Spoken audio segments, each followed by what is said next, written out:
Have you ever written a letter which you hoped would save your life?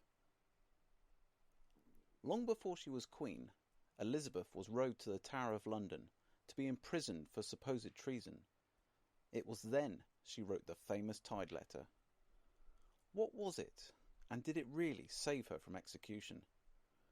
This is the famous Tide letter written by the Lady Elizabeth to her half-sister Queen Mary. It was perhaps the most important document she ever wrote. She penned the letter whilst being taken to the Tower of London by Mary's councillors, Winchester and Sussex. She asked if the boat could be delayed so she may write the letter to Queen Mary. By the time she had written it, the tide of the Thames had risen so much that the boatman would not risk shooting London Bridge. Due to this, she gained another day in Whitehall and another day away from the Tower. She may have gained a one-day reprieve, but it did not save her from time in the Tower, and it certainly did not remove the very real threat of the executioner's axe from her neck. But why was she being taken to the Tower, and why was she desperately writing to her half-sister? At this time, Elizabeth was being caught up in a web of suspicion around Wyatt's rebellion. Wyatt's rebellion had the aim of removing Mary after her announcement that she was to marry the Spanish and Catholic Philip. The rebellion was to remove Mary from the throne and to replace her with the Protestant Elizabeth. Sir Thomas Wyatt was probably not popular with Mary before the rebellion, as his father was a poet who was known to have not only written poetry about Elizabeth's mother, Anne Boleyn, but it was rumoured they may have had an affair as well. With the failed rebellion, Elizabeth was obviously going to be a prime suspect. Mary and her councillors tried many tactics to get her and the leaders of the rebellion to confess that Elizabeth had prior knowledge and had even contrived the whole conspiracy herself. Elizabeth was brief in replying to any questioning, and very non-committal in her responses. This was the main reason why Queen Mary had Elizabeth arrested, and why she desperately wanted an urgent audience with the Queen to protest her innocence. The boatman, having to turn back from London Bridge, returned Elizabeth to Whitehall. It was decided she should be escorted to the Tower the next day, Palm Sunday. It is impossible to understand the danger and the stress Elizabeth was under, for it had been a month since her fate had hung in the balance, and a month since she had been put under armed guard in Whitehall Palace. When Wyatt was put on trial in the middle of March, he hinted that Elizabeth had been in contact with him, but there was no physical evidence to support his claims. It was, however, enough for Elizabeth to be placed in the Tower. To make matters worse for Elizabeth, most of her ladies were removed from her service, and armed guards were put on constant watch. She was in an impossible position, for no matter how much she protested her innocence, Queen Mary had been constantly advised that Elizabeth should be removed as a potential future centre of rebellion, especially from Mary's council, as well as Charles V's ambassador Simon Renard, Charles V being the most powerful man in Western Europe at this time. When Elizabeth did finally arrive at the Tower of London, she must have been filled with dread. She was to enter through Traitor's Gate, the chilling waterside entrance which her doomed mother, Anne Boleyn, used before her execution. When she arrived, she refused to enter. Her faithful servant, Cat Ashley, sharing her fear, comforted her mistress with quotes from the Bible. Even with the shadow of an axe looming over her, Elizabeth knew she was to be judged on everything she did.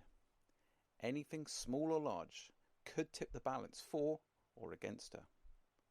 When she arrived at the Tower entrance, Elizabeth raged at the guards, stating she was no traitor and would not go through Traitor's Gate. Rumour has it she was allowed to enter over a drawbridge, whilst other reports have her going through Traitor's Gate itself. But what did she actually write on that fateful journey to the Tower of London?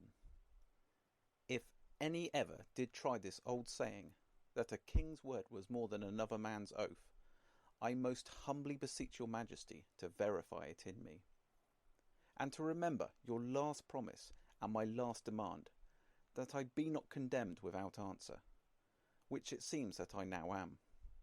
For that without cause proved, I am by your counsel from you commanded to go unto the Tower, a place more wanted for a false traitor than a true subject, which though I know I deserve it not, yet in the face of all this realm appears that it is proved.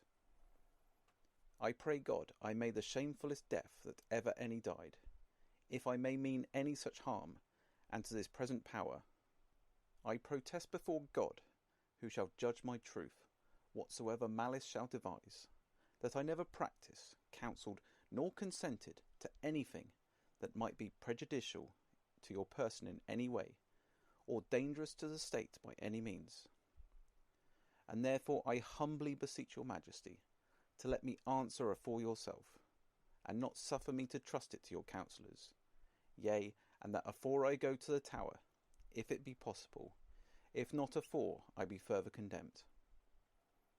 Howbeit I trust assuredly your Highness would give me leave to do it afore I be thus shamefully cried out on, as I now shall be, yea, and that without cause. Let conscience move your Highness to take some better way than to let me be condemned in men's sight afore my desert I known.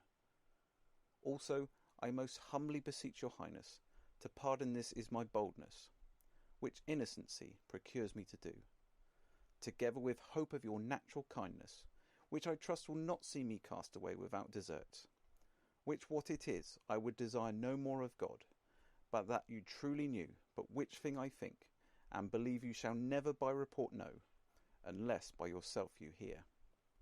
I have heard in my time of many cast away, for want of coming to the presence of their prince, and in late days I heard my Lord of Somerset say, that if his brother had been suffered to speak with him, he had never suffered. But the persuasions were made to him so great, that he was brought in belief that he could not live safely if the Admiral lived, and that made him give his consents to his death.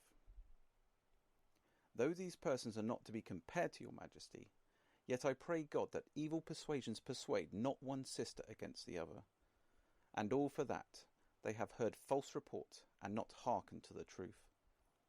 Now therefore once again, with humbleness of my heart, because I am not suffered to bow the knees of my body, I humbly crave to speak with your Highness, which I would not be so bold as to desire, if I knew not myself most clear, as I know myself most true. And as for the traitor Wyatt, he might peradventure write me a letter, but on my faith I never received any from him.